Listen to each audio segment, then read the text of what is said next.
Selamat pagi. Assalamualaikum warahmatullahi wabarakatuh. Eh, Selamat bergabung kembali para sobat Muadi semua pada acara yang spesial pada pagi hari menjelang siang hari ini. Pada hari ini kita bertemu untuk membahas mengenai vaksinasi COVID-19 kepada ibu hamil dan menyusui. Di sini bersama saya, Dr. Lini, dan kita sudah kedatangan seorang tamu spesial sebagai narasumber. Beliau adalah Dr. Nurtia Widyapurna Anggraini, spesialis obstetrik ginekologi konsultan feto maternal. Nanti beliau yang akan memberikan penjelasan mengenai apa sih vaksinasi COVID kepada ibu hamil dan menyusui. Dan bagi sobat Muardi yang ingin mengajukan pertanyaan, nanti bisa langsung ditulis di kolom komentar, baik di Instagram maupun yang bergabung juga di Facebook. Mungkin kita sambut dulu Dr. Nurtia. Selamat pagi, Dok. Terima kasih, Dr. Lini. Selamat pagi, salam sejahtera untuk semuanya. Assalamualaikum warahmatullahi wabarakatuh. Saya Dr. Nurtia. Di sini saya bertugas di Rumah Sakit Dr. Muardi di Divisi Feto Maternal Rumah Sakit Dr. Muardi FKUNS Surakarta. Bagaimana kabarnya, Dr. Lini? Alhamdulillah baik ya. Alhamdulillah baik. Semangat ya, Dok. Semangat pagi terus. Ya. Oke. Dok, mungkin kita bisa mulai sedikit pembukaan dulu, Dok. Kenapa pada edisi ini bisa dibilang edisi spesial ya, Dok ya? Jadi tentang kita mau bahas vaksinasi COVID-19 spesial pada ibu hamil maupun yang menyusui. Mungkin dokter bisa memberikan sedikit pembukaan dulu. Ya, terima kasih Dr. Lini. Jadi ceritanya ya mungkin seperti kita ketahui bersama, dari beberapa pekan terakhir ini COVID-19 itu sangat mengganas ya, di mana-mana mungkin rumah sakit full, IGD juga full, yang mana otomatis ibu hamil ini juga jumlahnya melonjak pesat gitu ya. Tidak hanya dari jumlahnya, tetapi juga komplikasi yang diderita ini kebanyakan kalau masuk ke rumah sakit itu kondisinya sudah dalam kondisi yang derajat minimal itu sedang ke berat gitu. Dan juga kematian ibu hamil, kematian maternal ini sangat meningkat ya, bahkan lebih dari 100% dalam beberapa pekan terakhir ini. Seperti kita ketahui juga, Dr. Lini, bahwa pandemi ini sudah berlangsung kurang lebihnya 1 tahun, sehingga banyak juga yang work from home, itu mungkin juga karena work from home, akhirnya hiburannya mungkin juga berkurang ya, produktivitasnya tetapi semakin meningkat, sehingga banyak sekali ibu hamil ini jumlahnya juga meningkat sangat pesat. Apabila memang di sekitarnya ini juga banyak yang positif, maka ibu hamil ini pun sebagai komunitas yang juga rentan infeksi, imunokompromis, ini pun juga jadi jumlahnya meningkat juga sangat pesat. Apalagi ditambah bahwa kondisi kehamilan tersebut, selain juga itu imunokompromis karena adanya kondisi reaksi alograf ya, kan kalau hamil itu dari sel telur, kemudian juga dari sel sperma, itu kan mengandung sel sperma, maka dia supaya dia bisa menempel, itu harus menekan untuk sistem imun di ibunya, sehingga tidak terjadi keguguran dan sebagainya. Otomatis dia jadi menjadi imunokompromis, dan juga pada waktu hamil sudah menjelang 8-9 bulan ya, sekitar 30 minggu ke atas ini, kondisinya akan semakin menggeh-menggeh engap gitu ya, karena rongga dadanya sudah terdesak, kemudian hamilnya juga semakin besar, sehingga terjadi gangguan pernafasan, tidak hanya tidak hanya karena infeksi, tapi setelah hamil biasa pun itu sudah mulai engap gitu ya, sehingga apabila ditambah dengan adanya infeksi, maka otomatis dia juga akan terjadi komplikasi yang lebih parah begitu. Sehingga berdasarkan beberapa pertimbangan, juga terutama mungkin ibu hamil yang banyak sekali komorbid ya, misalnya dengan obesitas atau dengan genetik DM, hipertensi itu, ataupun mungkin ibu hamil yang sangat terpapar misalnya dari tenaga kesehatan, ini kami dari POGI memang sudah mengusulkan untuk kita lakukan vaksinasi kepada ibu hamil gitu. Karena kita lihat beberapa sekarang kan animo masyarakat untuk divaksin ini pun juga sangat tinggi ya. Kita lihat beberapa tempat untuk vaksinasi itu sampai antri-antri gitu, karena memang efikasi bukti untuk dia terjadi komplikasi itu masih sangat rendah ya. Memang hampir tidak ada komplikasinya. Dan juga memang kalau sudah divaksin itu kita harapkan apabila sampai terkena infeksi itu komplikasinya rendah gitu, sehingga kita mengusulkan dari POGI itu menyarankan untuk ibu hamil juga dilakukan vaksinasi COVID-19. Kurang lebihnya begitu, Dokter Lini. Yeah. Nah, ini mungkin kita akan membahas mungkin aman nggak ya, gitu ya, untuk vaksin COVID-19 ini pada ibu hamil dan menyusui. Nah, mungkin vaksinasi kan sudah berjalan mungkin dari awal tahun ya, kemarin. Betul. Lansia sudah mulai bisa, lain yang kita normal, kemudian terutama tenaga kesehatan. Nah, mungkin sebelum kita masuk kepada aman nggak ya, kenapa sih ibu hamil ini kok kemarin-kemarin nggak dimasukkan dalam termasuk sektor daripada vaksin COVID-19 ini, padahal ternyata sekarang kan kasusnya banyak meningkat pada ibu hamil. Iya. Nah, itu kira-kira kemarin kenapa ya, Dok? Iya, jadi sebetulnya kalau vaksin-vaksin yang kita dapatkan untuk saat ini kan masih dalam tahap penelitian, karena penyakit ini kan memang penyakit baru ya, kurang lebihnya umurnya masih 2 tahun, jadi penelitian semuanya masih berlangsung. Nah, dari semua penelitian tersebut memang ibu hamil ini dieksklusikan gitu, jadi tidak disertakan dalam penelitian. Kalau penelitian di hewan memang beberapa aman ya, dari misalnya untuk Sinovac seperti yang ini di sini itu memang penelitiannya masih pada hewan tapi hamil gitu. Iya, hewan dibuat hamil gitu.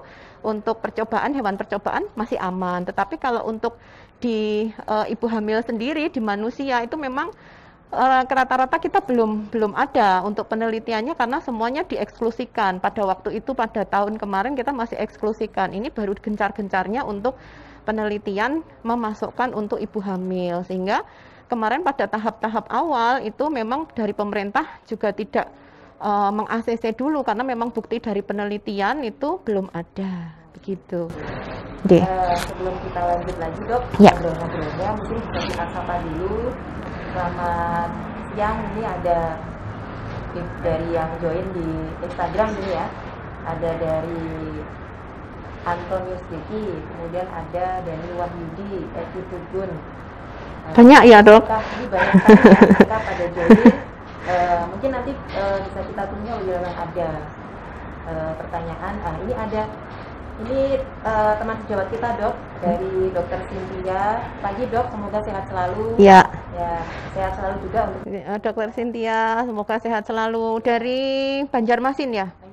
Ya, dari Banjarmasin. Wah, ini seluruh Indonesia berarti ya. Iya. Banyak sekali nih dokter kandungan juga yang join, alhamdulillah. Sekarang untuk dokter kandungan, Dok, mungkin dari kami dokter kandungan mungkin juga masih ada beberapa yang belum yakin ya, Dok, atau masih bingung. Beneran nggak sih ini memang aman kalau kita berikan pada ibu hamil seandainya ada pasien hamil datang? Beberapa pasti mereka memang bertanya, Dok, boleh nggak sih sebenarnya vaksin gitu ya? Ibu hamil, ya. Menyusui. Jadi ya sebetulnya begini, Dok, ini kan banyak sekali pertanyaan ya. Mungkin selain dari masyarakat awam, sebenarnya dokter kandungan pun juga masih bertanya-tanya ini. Karena awalnya kan kita memang tidak ada penelitian yang memasukkan ibu hamil gitu. Sedangkan pertanyaan di masyarakat itu, Dok, saya ini sudah terlanjur vaksin, tapi saya ternyata tes speknya positif, atau Dok, saya sudah didata kantor ini untuk dimasukkan sebagai vaksin, tetapi kok ini ternyata saya hamil ya, Dok, sudah 3 bulan gitu. Pertanyaan itu banyak sekali, dan memang dari POGI ini kan ada beberapa konsensus yang kita perbaharui gitu ya. Kalau dari POGI Solo sendiri, kami kemarin dari Veto Maternal ini juga ada webinar khusus untuk mungkin POGI Surakarta dan juga POGI Muda. kita memberikan mungkin refresh ilmu ya, beberapa bagaimana sih vaksin ini bekerja, kemudian apa sih pentingnya vaksin gitu, kemudian juga memberikan banyak jawaban-jawaban mungkin yang pertanyaan-pertanyaan selama ini bagaimana gitu. Dan alhamdulillah mungkin dari beberapa kesimpulan tersebut sehingga sebetulnya kan kalau dari manfaatnya akan lebih banyak daripada mudorotnya ya, dari aspek untuk segi efek sampingnya. Jadi kita usulkan dan memang dari POGI sudah meng-ACC untuk bisa dilakukan vaksinasi pada ibu hamil. Namun memang dari pemerintah sendiri ini belum mengumumkan karena mungkin masih menunggu dari BPOM-nya karena memang tidak ada penelitian yang pasti itu tadi Dokter Lini. Okay. Jadi POGI memang sudah merekomendasikan ya. Itu dari pemerintah memang belum fix untuk mengumumkan. Jadi kapan waktunya atau mungkin bagaimana nanti mekanismenya ini masih dalam tahap mungkin diskusi begitu. Ini sudah ada pertanyaan yang masuk Dok. Mungkin bisa kita mulai pertanyaan pertama dari Onteri. Mau tanya, apakah sudah ada ibu hamil yang divaksin Dok? Jadi kalau dari beberapa waktu yang lalu kebijakannya ini adalah tenaga kesehatan yang terpapar itu boleh ditawarkan untuk vaksin. Dalam hal ini memang ditawarkan karena belum ada tadi gongnya dari pemerintah untuk misalnya ibu hamil bisa divaksin itu kan memang belum ada. Dan itu termasuk untuk penelitian tahap 3 begitu. Jadi memang yang awal-awal itu kan nakes terlebih dahulu karena yang memang sangat terpapar. Pada prinsipnya kalau vaksinasi pada ibu hamil itu kan boleh apabila satu memang ada pajanan risiko infeksi yang tinggi, yang kedua memang kondisinya tidak membahayakan untuk ibu hamil itu sendiri gitu. Jadi kalau ini dua ini sebenarnya apakah ini risiko pajanannya ini tinggi, ya jelas tinggi ya karena ini kan kasusnya meningkat drastis, variannya tambah banyak gitu. Yang kedua, nah ini yang masih menjadi pertanyaan apakah ini aman. Itu kalau aman itu kan banyak ya prosedurnya. Nah memang penelitiannya masih belum mengikutkan untuk ibu hamil ini. Gitu Dokter. Lanjut ke pertanyaan kedua Dok. Dok, jika ibu hamil bisa divaksin COVID, amannya di usia kehamilan berapa? Kalau usia kehamilan ini bisa diberikan pada trimester 2, sekitar usia kehamilan di atas 14 minggu, 13-14 minggu sampai setidaknya usia kehamilan 33 minggu. Jadi 8,5 bulan gitu ya. Iya, sebelum lahir. Karena kalau sudah 37 minggu sudah aterem ya mestinya kurang efektif ya, karena kalau vaksin itu kan dia sebetulnya untuk efektif bekerjanya, untuk dia terbentuk untuk antibodi yang netralisasi yang sel itu kan kurang lebihnya 2 minggu. 2 minggu setelah vaksin yang kedua. Kalau baru diberikan 37 minggu sudah selak lahir mestinya. Sudah partes nanti gitu. Tadi kan usia kehamilan di atas 12 minggu berarti ya, kita kedua. Iya. Nah, untuk dari kasus yang dokter misalkan tadi ceritakan ada yang sudah sempat vaksin sekali, pas mau vaksin berikutnya kan jaraknya 1 bulan gitu ya dok. Iya. Nah, tiba-tiba mungkin dia amenore gitu kan, tidak tes ternyata positif. Boleh vaksin langsung atau ditunda? Oh boleh. Jadi kalau dia pertama sudah vaksin, ini kalau dari POGI sudah merekomendasikan boleh untuk dilanjutkan ke vaksin yang kedua. Iya. Tidak perlu menunggu. Oh tidak perlu. Hamilnya selesai begitu ya. Trimester kedua gitu misalnya. Oh enggak, kan tetap efektivitas itu untuk terbentuk serokonversi itu harus sesuai dengan biomekanismenya mungkin 1 bulan ya, 3 minggu sampai 1 bulan. Jadi memang tidak boleh terlalu lama, nanti sama aja diulang begitu. Ya. Oke, ada. Nah ini sudah dijawab ini. Verowikamia tadi sudah dijawab ya Ibu atau Mbak ini tadi, kalau memang sudah terlanjur vaksin pertama kemudian hamil tidak perlu ragu untuk vaksin yang kedua. Iya. Nah, pertanyaan yang selanjutnya mulai ramai ini dok. Dari Keisha Amanda, pertanyaannya adalah ibu hamil dan menyusui aman untuk divaksin dengan semua jenis vaksin COVID atau hanya jenis vaksin tertentu dok? Iya. Jadi kalau untuk jenis-jenis vaksin yang di COVID ini ya, Itu kan sebetulnya kalau di luar negeri sudah mulai dilakukan ya untuk vaksinasi ibu hamil itu, khususnya mungkin di Amerika dan juga di Inggris dari American College of Obstetrics Gynecology, ACOG ataupun RCOG, Royal College di Britain, itu yang dipakai adalah Moderna dan Pfizer gitu. Cuman kalau di Indonesia kayaknya Moderna dan Pfizer belum terdistribusi ke sini ya. Kalau maksudnya ke yang pelosok-pelosok, yang sampai di puskesmas kan kita pakainya rata-rata ada yang Sinovac ataupun AstraZeneca. Pada prinsipnya pada ibu hamil itu tidak boleh untuk diberikan vaksin yang hidup gitu. Nah, untuk vaksin-vaksin yang di COVID ini kan memang tidak ada vaksin yang hidup. Jadi kalau Sinovac itu kan dari virus yang sudah dimatikan. Kemudian kalau dari Moderna atau Pfizer itu dari mRNA-nya, sehingga masih boleh. Kalau AstraZeneca itu pun juga seperti viral vector ya, jadi replicating viral vector itu menyerupai virus gitu. Sebenarnya kalau amannya sih dari beberapa waktu yang lalu kan ada beberapa vaksin yang menyerupai. Oh, ya. Kurang lebihnya masih sama. Ya. Ya. Jadi kalau di luar negeri itu sudah mulai diberikan ya dok ya? Sudah. Tadi memang beda ya kalau kita Sinovac atau AstraZeneca. Iya. Kan Pfizer sama Moderna ya? Moderna, iya. Nah, kalau berdasarkan pengalaman teoritis mungkin ya dok, untuk misalkan kita Sinovac yang adanya. Iya. Sinovac kira-kira aman nggak kalau secara teori? Iya. Jadi mungkin semuanya juga memang masih berdasarkan teori, karena tadi kembali lagi bahwa memang vaksin ini belum diberikan kepada ibu hamil secara meluas dari penelitian-penelitian yang lalu gitu. Sinovac itu prinsipnya juga adalah virus yang sudah dimatikan, sehingga dia sudah tidak menginfeksi lagi, seperti halnya DPT ataupun TT gitu kan, itu biasa, atau influenza.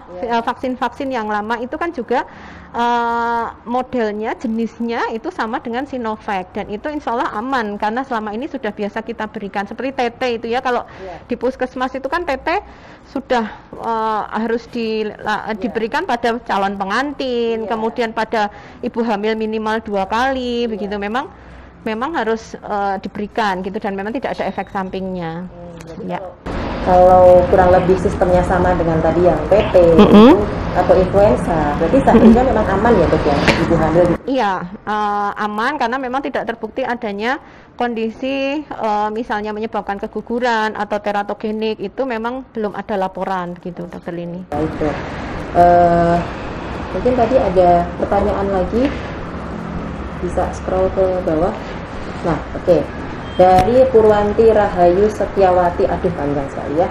Izin bertanya dok, bagaimana dengan ibu hamil yang komorbid? Nah ini dok, apakah dosis dan usia kehamilan dalam pemberian vaksin tetap sama? Iya, ini pas ini pertanyaannya bagus sekali Bu Purwanti Rahayu Setiawati, namanya panjang dan lengkap ya. Ada 5 orang nama ini. Jadi kalau untuk ibu hamil dengan komorbid, ini kalau dari rekomendasi POGI memang diutamakan. Jadi kalau dengan komorbid DM atau kemudian juga obesitas, itu memang diutamakan untuk diberikan vaksin terlebih dahulu, karena beberapa kasus yang lalu itu biasanya kalau sudah terjadi COVID kemudian juga ada komorbid, ini pasti jatuhnya pun juga akan lebih parah derajatnya, sehingga bisa disertai dengan preeklamsi, karena mungkin dari komorbidnya itu sendiri dia sudah bisa menjadi preeklamsi, infeksi, sepsis, nanti ditambahi dengan COVID-nya, maka kemungkinan kejadian untuk masuk ke ICU, case fatality rate-nya akan meningkat 3 kali lipat daripada wanita biasa yang tidak hamil gitu dokter Lini. Ya, nah selanjutnya dok, terkait tadi dokter menyebutkan preeklamsi, ini dari Lina Santi, dok, apakah kehamilan dengan preeklamsi boleh vaksin COVID? Nah, dia mengingat kasus kayaknya kalau COVID itu pasti hubungannya sama preeklamsi. Karena banyak sekali COVID itu akhirnya jadi preeklamsi ya. Preeklamsi sendiri itu sebetulnya mekanismenya kan bisa dari beberapa ya teori, disease of theory, jadi dari inflamasi bisa, mungkin sudah sebelumnya juga ada kerusakan endotel di seluruh tubuh, preeklamsinya itu kurang lebihnya sama patomekanismenya gitu. Kalau sudah terjadi preeklamsi, ini kan berarti tensinya nanti tinggi, kemudian juga kondisinya bagaimana nanti, apakah boleh atau tidaknya, ini mestinya akan dipertimbangkan pada saat itu kondisinya bagaimana, apakah preeklamsi yang terkontrol, terpantau, atau mungkin preeklamsi berat yang sudah dengan komplikasi. Kalau sudah dengan komplikasi mestinya ya nanti dipertimbangkan dari dokter yang bertanggung jawab di vaksin itu sendiri gitu. Boleh atau tidak ya? Yeah. Ya sama kayak kalau vaksin biasa itu kan tensinya tinggi atau enggak, panas atau enggak, kan mesti tetap di screening gitu, sama kurang lebihnya. Ya. Nah, ini lanjut dok, pertanyaannya kayaknya itu bisa bersambung. Ini dari Widya Dewi Meta, dok, apakah ada kondisi tertentu pada ibu hamil yang tidak boleh vaksin? Nah, lanjut yang tadi. Jadi begini, untuk yang awal-awal untuk rekomendasi POGI itu sebetulnya vaksin pada ibu hamil itu satu untuk yang terpapar, itu berarti nakes. Kemudian yang kedua itu dengan ibu dengan komorbid ya, obesitas, hipertensi, DM itu tadi salah satunya. Kemudian bagi ibu-ibu hamil yang tidak termasuk dua tadi, ini kita wajib diterangkan sebetulnya kalau di luar negeri diberikan pilihan apakah Anda mau divaksin atau tidak dengan mempertimbangkan manfaat dan juga efek sampingnya, karena memang vaksin yang pada ibu hamil ini belum ada termasuk dalam penelitian begitu dokter Lini, sehingga memang masih ditawarkan gitu. Kondisi apa yang tidak boleh vaksin? Nah ini memang belum ada ketentuan yang jelas karena dari pemerintah sendiri masih belum ketok palu untuk ini nanti ibu hamil semua wajib divaksin juga seperti kemarin yang anak 12 tahun sudah diperbolehkan vaksin begitu. Jadi untuk pengaturan kondisi-kondisinya kurang lebih sampai saat ini ya masih sama seperti yang non hamil, misalnya mungkin tensi di atas berapa, kemudian syarat-syarat, kan dokter ini yang tim vaksin ini mesti mungkin masih lebih bisa detail gitu ya. Ya, nanti kalau mekanismenya implementasi di lapangan masih belum ada juklak atau protap tertentu begitu dokter ini. Jadi mungkin sementara masih sama seperti vaksin yang lain ya dok ya, baik pada lansia maupun pada umum lainnya ya dok ya. Nah mungkin sebelum lanjut dok, saya penasaran, tadi dokter menyebutkan ada efek samping atau kita kenal dengan KIPI ya, jadi ikutan pasca imunisasi. Nah pada yang bukan ibu hamil saja kan KIPI ada. Kira-kira ini mungkin baru perkiraan ya dok? Iya kira-kira karena memang belum ada penelitiannya. Iya. Itu kira-kira kalau ada KIPI akan bagaimana dok? Apakah sama, lebih berat atau berbeda dok? Mungkin bisa. Kalau kira-kira mungkin ya dokter ini. Kira-kira karena mungkin kita juga yang sudah ada itu yang sudah diberikan kan memang masih di luar negeri dan memang regimennya vaksinnya beda dengan di kita. Kurang lebihnya KIPI-nya kejadian ikutan pasca imunisasinya itu sama ya. Kemerahan, kemudian bengkak gitu ya. Kan setiap orang kan reaksinya lain-lain. Kalau sampai berat mungkin demam, mual muntah sampai ke faringitis dan sebagainya masih belum ada yang dilaporkan seperti itu. Namun ada di British ya, mungkin di Inggris itu karena memang vaksinnya kan beda, kondisi tubuhnya, kemudian juga genetik rasnya kan semuanya juga berbeda dengan di Indonesia ya, sehingga kalau di sana dilaporkan mungkin ada pengentalan darah dan sebagainya. Cuman memang di Indonesia belum ada laporan begitu ya, mudah-mudahan sih enggak ya. Dokter kita lanjut lagi ya, yang mana nih ya, dari Martina Akila Buket. Ini ada 2 pertanyaan dok. Mungkin tadi maaf baru menyimak trimester berapa boleh vaksin. Jadi tadi sudah trimester 2. Kemudian ibu hamil dengan post covid kapan boleh vaksin? Nah seandainya nih dok, post covid ya. Kalau post covid itu ibu hamil ini. Hamil. Jadi ibu hamil, hamil tapi sudah covid. Mungkin waktu COVID-nya masih preterm dok. Preterm, ya masih sama ya usia kehamilannya, yang penting di atas 13-14 minggu sampai dengan 33 minggu. Tapi untuk biasanya nanti kalau post COVID itu kan akan ada pengumuman tersendiri, tergantung dari pejabat pemerintah yang ada di situ, maksudnya yang bertanggung jawab vaksin di situ. Sebetulnya antibodi yang sudah terinfeksi COVID ini kan sekarang sudah ada dicek ya, cek antibodinya turun atau jumlahnya berapa, masih tinggi atau sudah mulai rendah turun begitu. Kalau memang di antibodinya sudah kecil turun ya berarti memang sudah boleh untuk dilakukan vaksin lagi. Iya. Mungkin sama seperti yang non hamil sama. 3 bulan dok jaraknya. Jadi 3 bulan ya 3 bulan sama. COVID, baru Iya, cuman kan kita kalau hamil itu terbatas ya dokter Iya. ini. Hamilnya preterm misalnya hamilnya 32 minggu COVID. Iya. Nanti 3 bulan lagi ya sudah Nah, lahir. pulangin aja kalau gitu ya. Iya, kalau menyusui boleh, Oke. bolehin vaksin ya. Berarti kalau menyusui misalkan baru lahir dok, Iya. tiba-tiba besoknya mau vaksin itu boleh dok? Bisa dok? Kalau itu kan berarti termasuk ibu menyusui ya? Iya. Sama aturannya dokter ini. Ibu menyusui sudah boleh untuk dilakukan Boleh, vaksin, ya. iya. Oke. Nifas menyusui boleh dilakukan vaksin. Ya, oke. Dokter, pertanyaan selanjutnya dari Dewi Tania Dewi. Aduh, banyak ya pertanyaannya. Dok, untuk ibu hamil yang mau vaksin, apa saja yang perlu diperhatikan atau dipersiapkan? Ya, yang perlu diperhatikan, dipersiapkan. Berarti satu, mungkin sama seperti yang mau vaksin ini pasiennya syaratnya enggak boleh panas, bebas flu. Kan mesti ada mengisi ya nanti sama kayak Peduli Lindungi Diri itu, Ya. ada aplikasinya, bisa daftar di situ. Kemudian nanti ada di mana bisa kita melakukan vaksinasi. Sama juga nanti meja 1, meja 2, meja 3, meja 4 gitu ya. Sama seperti yang tidak hamil. Persiapannya ya jelasnya kondisi tubuh diri sendiri. Kalau KTP dan kawan-kawan itu pastinya sama. Iya, identitas. Jadi sama, yang penting harus sehat fit ya dok Ya, ya. betul. Lanjut lagi dok, dari Ciara Ananta dok, jika ibu hamil ingin vaksin perlu persetujuan dokter kandungan yang menanganinya?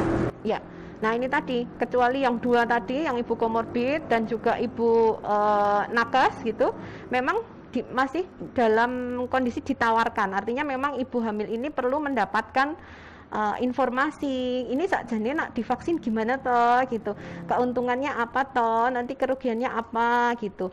Monggo silahkan ditanyakan untuk dokter kandungan masing-masing gitu. Jadi kita juga sudah kemarin itu dokter ini sudah melakukan webinar, sudah ya yang penting kan ujung tombaknya dari dokter kandungan ini pastinya sudah sangat mengerti ini karena kita sudah melakukan juga banyak pembelajaran gitu ya.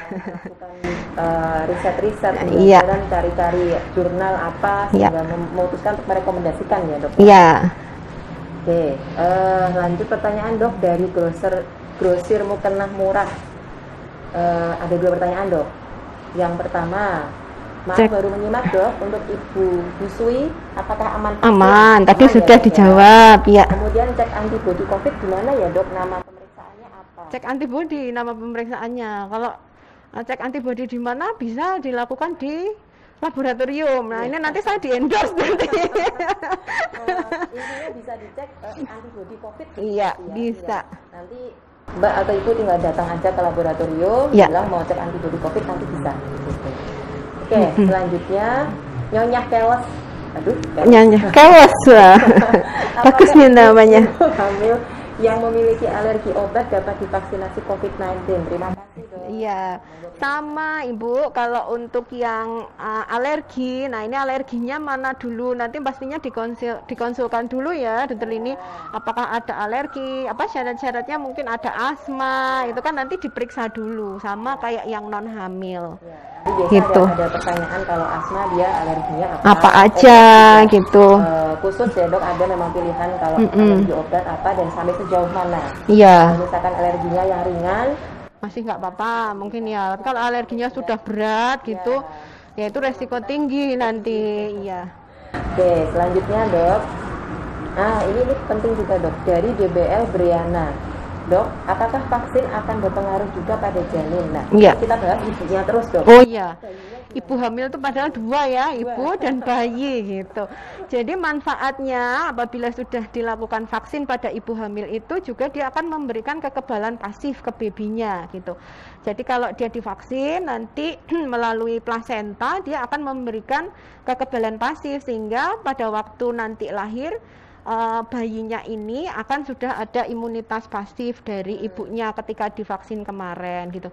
Jadi ya lewat plasenta. Jangan salah juga dokter ini untuk kasus-kasus ibu hamil dengan swab positif PCR ya terkonfirmasi ini banyak sekali yang ternyata bayinya juga ikut positif gitu. Ketika dia lahir gitu kan berarti bayi harus langsung juga di swab evaluasi. Nah, dari beberapa pasien ini hampir 3-5% itu sudah lumayan banyak ya yang juga swabnya positif kan bayi baru lahir. Nah ini ya kasihan kalau ini vaksin. Nah ini mungkin kita juga salah satu pertimbangannya kalau untuk ibu hamil boleh divaksin karena itu juga ada kekebalan pasif ke babynya gitu. Nah, apakah itu berlaku juga untuk menyusui, Dok? Mungkin Menyusui? Apakah juga Bisa. ASI bisa. Okay. Jadi kan makanya ibu menyusui boleh divaksin. Boleh, ya, Dok, ya? Iya. Selanjutnya, Dok, dari Ardian Dayua. Dok, istri saya hamil 2 bulan dan saat ini positif COVID. Aduh, tapi gejala ringan, hanya greges-greges dan kadang tenggorokan. Sebaiknya bagaimana ya, Dok? Obat-obatan apa yang boleh diminum? Aduh, ini baru 2 bulan padahal. Iya. Ya sekarang karena memang banyak sekali ya lingkungannya kalau terpapar COVID positif, otomatis ibu hamil ini juga rentan gitu. Sehingga dulu awalnya sebenarnya kalau memang ada keluarga yang satu rumah atau keluarga dekat tinggalnya itu dengan hamil, wajib untuk sekitarnya itu dilakukan vaksinasi.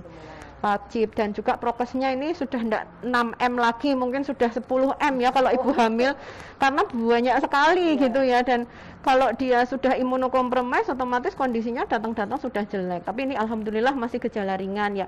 Dijaga isolasi mandiri dengan baik, kemudian tetap minum vitamin gitu ya, vitamin yang juga olahraga, berjemur itu sama seperti cuman kalau 2 bulan mungkin ya belum bisa evaluasi janinnya ya. Nanti ketika sudah dinyatakan negatif, isolasi mandiri setidaknya 14 hari, monggo 2 minggu setelah dinyatakan negatif dievaluasi untuk janinnya begitu.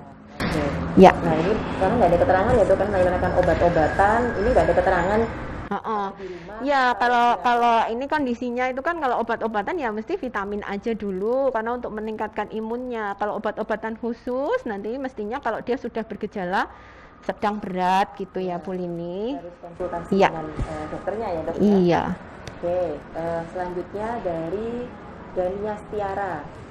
Oh ini Dok, tadi sudah dijawab berarti ya? Mungkin baru bergabung, Dok. Jadi kalau Ibu nifas dan masih menyusui boleh divaksin kah? Boleh. Iya.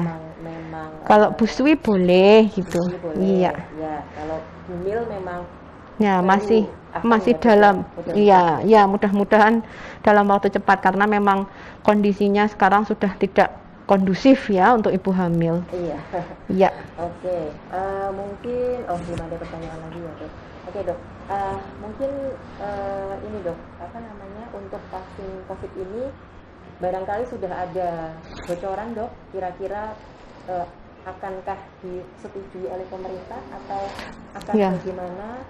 Kalau pemerintah penasaran, Dok, kita sudah nunggu-nunggu ya, Dok. Mungkin sudah siap-siap dulu boleh ya. Sebetulnya kalau dari pemerintah itu memang sudah meng-ACC, cuma tinggal menunggu dari BPOM-nya karena memang BPOM itu kan pertimbangannya banyak ya.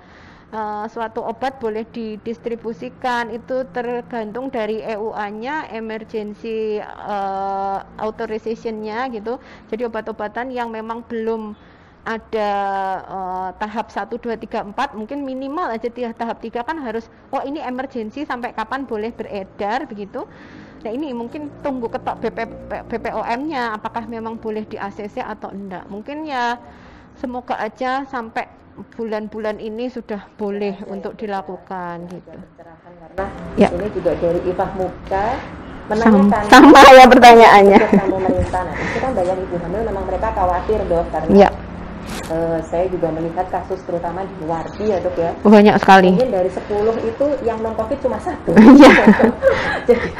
Jadi dari seminggu itu yang itu nggak ada yang cuma 1 ya. Jadi kita tuh hampir setiap hari itu ibu hamil yang komplikasinya berat itu minimal itu 10 sampai 15 di Muardi ya. Karena mungkin kalau di Muardi ini kita rujukan paling akhir sehingga kalau rumah sakit itu sudah tidak bisa merujuk lagi baru sampai sini karena semua rumah sakit pun juga full gitu. Mungkin akhirnya ibu hamil itu banyak yang datang sendiri begitu.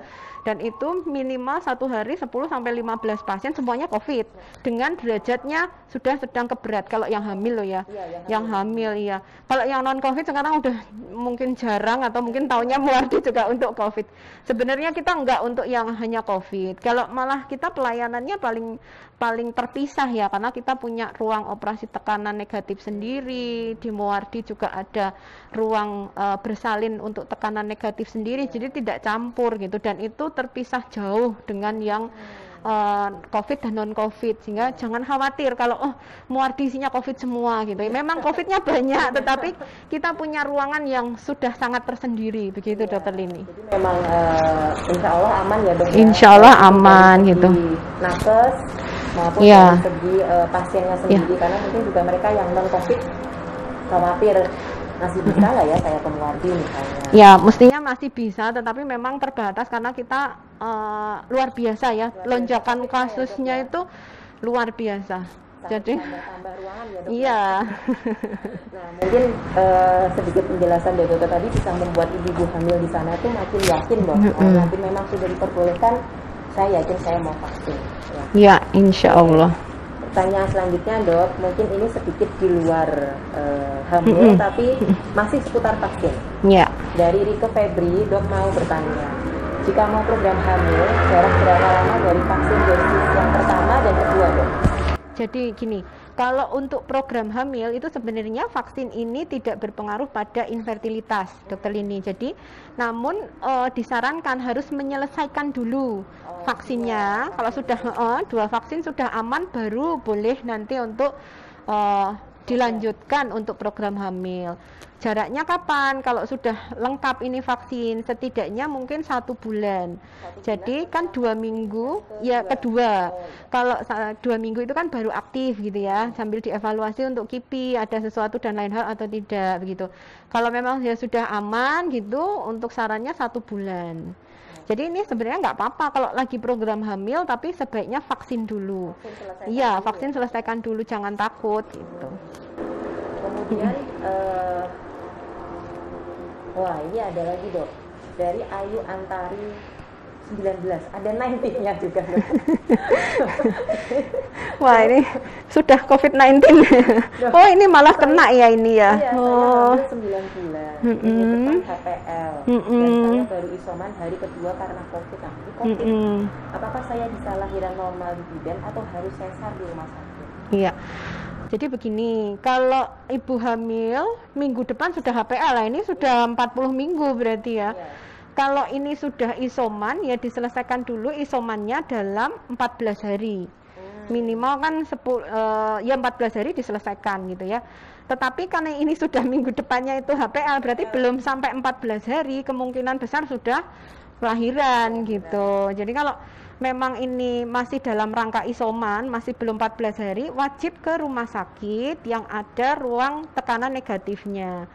Kalau lahirannya apakah memang harus sesar? Belum tentu gitu memang, tapi wajib kalau bisa ke rumah sakit yang ada khusus untuk pelayanan COVID-nya gitu. Namun saat ini mungkin insya Allah semua rumah sakit ya, kalau tidak penuh ya, karena memang kasusnya banyak ya, semua rumah sakit itu seharusnya dan sebaiknya sudah bisa melayani ibu hamil dengan COVID.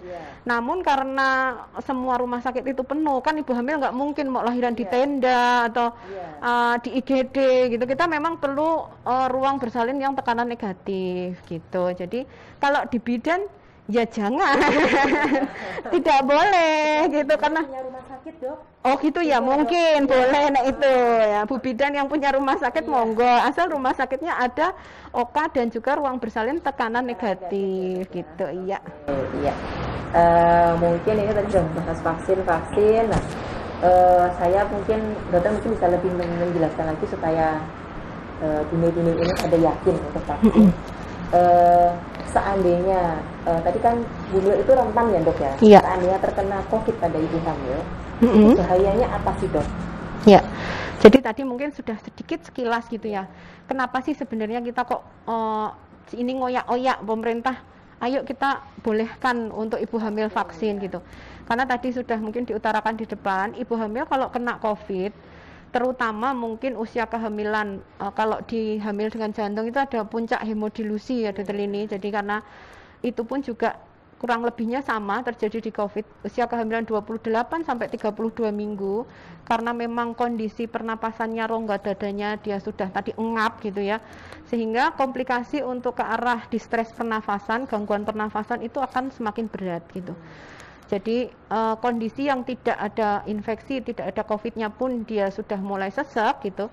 Nah, ditambah dengan ada infeksi COVID-nya, maka dia akan kondisinya juga akan semakin menurun untuk ibu hamil ini. Kalau dia tidak kuat dan juga dari kondisi hormonal, kemudian juga dari kondisi tadi dari imunitasnya kan dia juga imunokompromis, sehingga pada waktu usia kehamilan 28-32 minggu itu sebenarnya memang waktu yang krusial dan rentan gitu.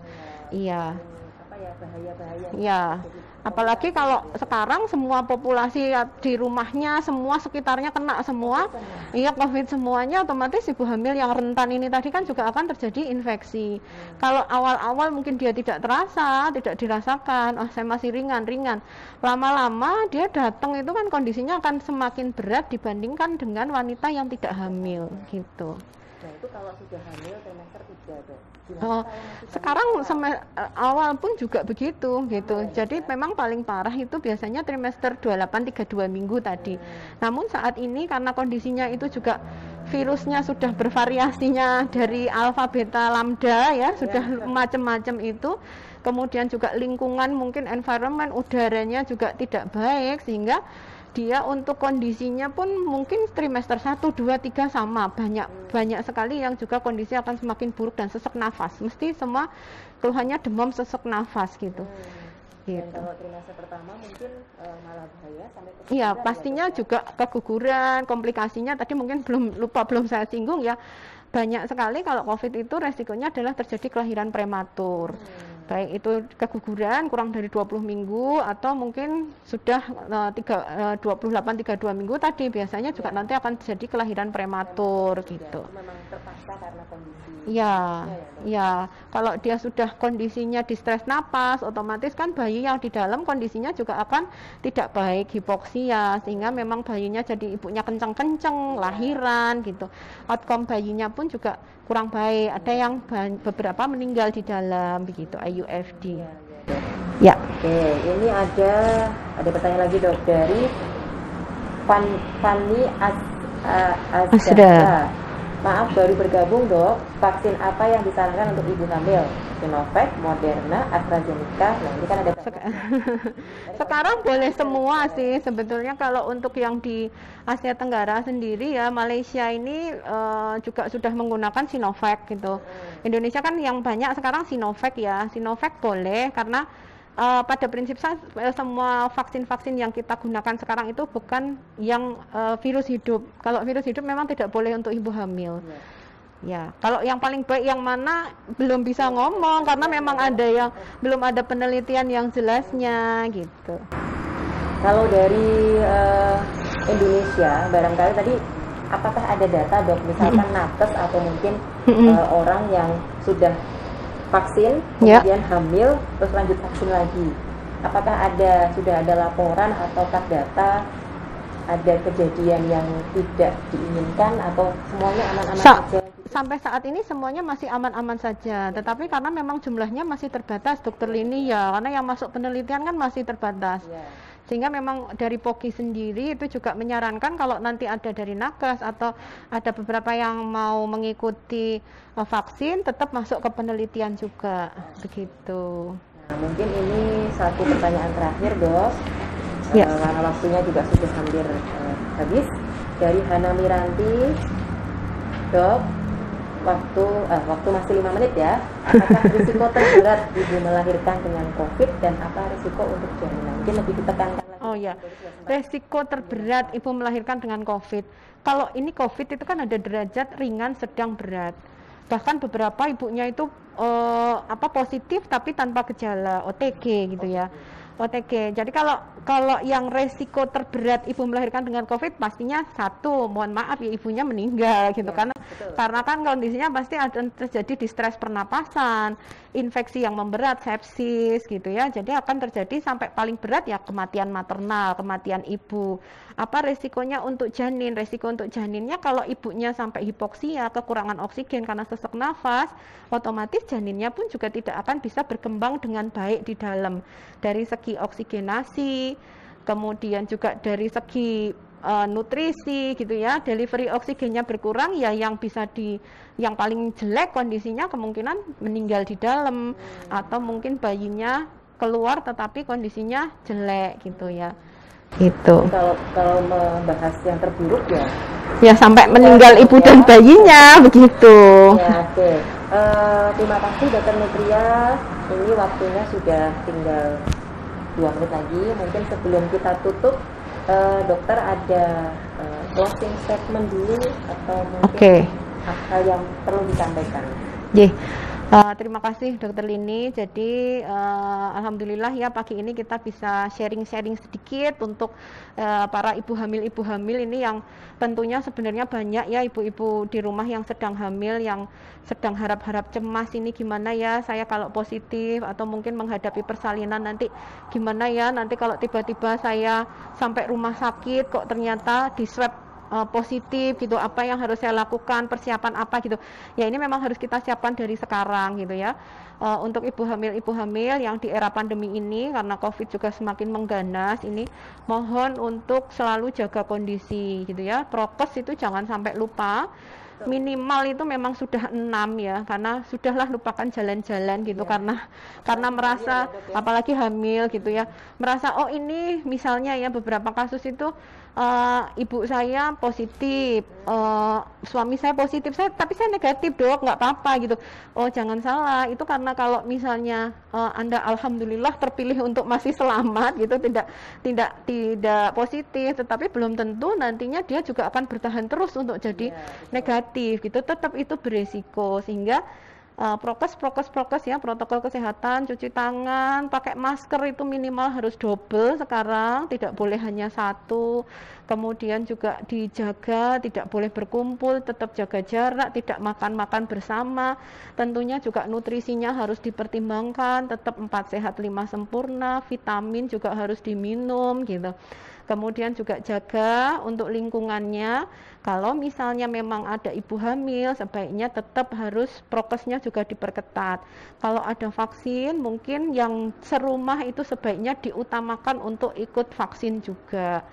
Terus untuk yang vaksinasi pada ibu hamil ya, semoga saja insya Allah dalam bulan-bulan ini pemerintah sudah memperbolehkan untuk ibu hamil dilakukan vaksinasi, terutama pada ibu hamil dengan komorbid atau dengan penyakit pemberat, ibu hamil dengan obesitas, ibu hamil dengan riwayat tensi tinggi ataupun diabetes mellitus, juga dengan resiko terpapar yang tinggi, misalnya pada tenaga kesehatan, monggo silahkan untuk dilakukan vaksinasi. Pada ibu hamil yang selain 2 tadi, silahkan didiskusikan, ditanyakan ke dokter kandungan masing-masing, apakah ini sudah boleh divaksin atau tidak gitu. Mungkin kurang lebihnya seperti itu Dokter Lini, terima kasih. Terima kasih Dokter Nutria atas penjelasannya dan ilmunya hari ini yang sangat-sangat bermanfaat. Tidak hanya bagi kami yang juga spesialis kandungan dok, tapi terutama juga pada ibu-ibu hamil yang masih kebingungan dan berharap untuk bisa segera divaksin.